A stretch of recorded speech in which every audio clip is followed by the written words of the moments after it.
Dans la Bible, on trouve souvent le mot vent ou souffle. La racine de ces mots, tant en hébreu qu'en grec, est presque toujours l'esprit. Il est important de garder à l'esprit que nous ne pouvons jamais dicter la direction dans laquelle le vent va souffler.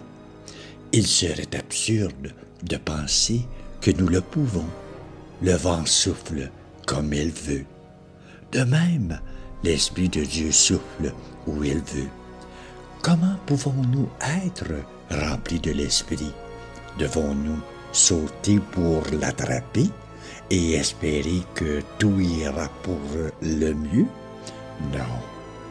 Nous devons être comme un moulin à vent.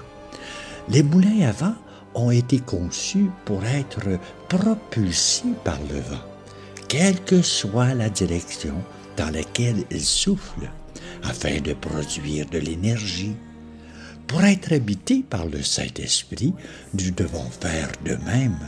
Nous devons être sensibles à la direction dans laquelle il souffle, afin de nous assurer que nous sommes remplis. Prenons garde à la direction dans laquelle l'Esprit souffle et soyons habilités à faire le travail pour lequel il nous est appelé. Nous ne pouvons rien faire sans lui. Le vent souffle où il veut.